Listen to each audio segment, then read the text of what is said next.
You know, I don't pay a lot of attention to it because I'm busy trying to keep everybody happy.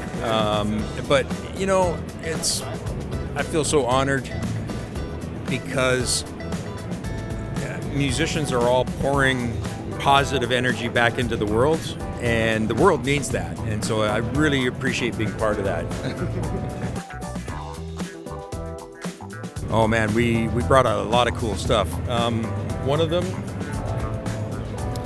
is our 35th anniversary pedal that we worked with Dark Glass on, and I'm kind of biased because, you know, it's our pedal, but I think this is one of the most beautiful pedals I've ever seen. Yeah. And we worked with them on the tone of it as well. So I prefer less distortion and less drive, and so it's quite a bit mellower than a normal Dark Glass pedal. And if you turn down the drive and the tone, it's like playing, you know, an old tube amp, and it's really interactive and responsive to how you play.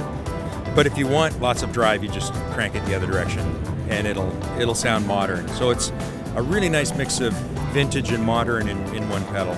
We introduced the John Taylor model, and we've been working with John Taylor from Duran Duran for several years.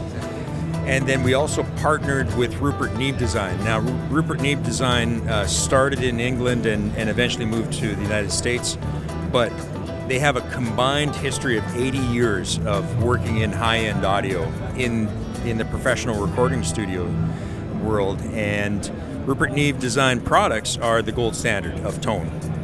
And, you know, it was a wonderful experience working with them because they're just like us.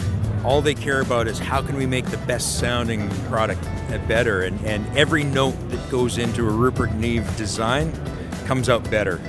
It comes out sounding better. And so this is the John Taylor model here. This finish, there were only 82 pieces. They completely sold out on Wednesday. But yeah, completely sold out in an hour. And now we are bringing production versions. They should be ready in the summertime. They'll have the same preamp.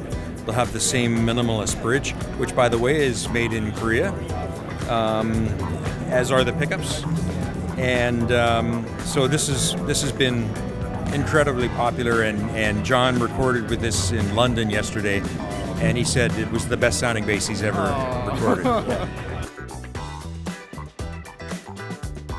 I would say the bass you should start with is the one that makes you fall in love with bass. Because if you fall in love with bass, then it will be fun to play. You will learn. You will have a lifelong experience. You can play bass for the rest of your life. It's not like sports where, you know, you're the best you'll ever be when you're young, and then you just get worse and worse and worse until your body gives out. With bass guitar, you get better and better for the rest of your life. It's something that you can invest time and energy, and it will feed your soul. So buy the bass that you fall in love with. Well, the D-Roc, it stemmed from an older design, and so we wanted to take that original design and tweak it as if it was designed by Lamborghini. And so it was very influenced by Lamborghini. And so the problem with a design like this is it doesn't balance well on the strap. What we did was we moved the strap pins inward and stretched them out this way. And so now it balances perfectly on the strap, but that also, instead of holding the bass like this, it moves the bass this way, and it makes it very comfortable. You don't have to stretch to get to the first position, and your shoulders are very balanced. It's a very comfortable bass to play. And one of the things that people worry about with our basses, because they have such a long scale, they think, you know, that's going to be a stretch. But the D-Roc, it just makes it, doesn't matter if you're this tall or this tall, it's just comfortable to play. So everyone has values. Yeah. This is important to me, this isn't important to me. and it's different for everybody. And my values are quality, then cost, and then time. So I care less about how much time it takes to make something as long as the quality is good. We don't build basses with the attitude of we just want to sell a bass and then forget about it. We're building basses with the attitude that this will be making music in 300 years. We have a Fender-inspired bass. Oh, yeah. and we have Gibson-inspired basses. It's kind of just the way things go. I think, in general, what this does is it just makes multi-scale, which we've been doing for 30 years, it just makes it more accessible and popular, less of a niche and more of a mainstream. So I think it's actually good. And again, with like the original and the covers, people are always going to want to hear the original. So we'll be fine.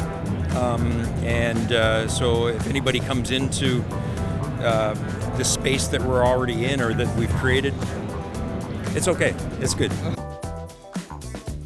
Hello from NAMM in 2023. You've been talking about how Dingwall is becoming a hit. I see the same thing with Korean culture in the West. People are more interested in Korean culture. They're realizing that Koreans have some of the best fashion in the world, and we're getting a chance to be exposed to Korean television and movies, and it's fascinating. It's amazing. Love it. So I'm very happy to be being able to be a part of Korean music, and I can't wait to spend more time in the country.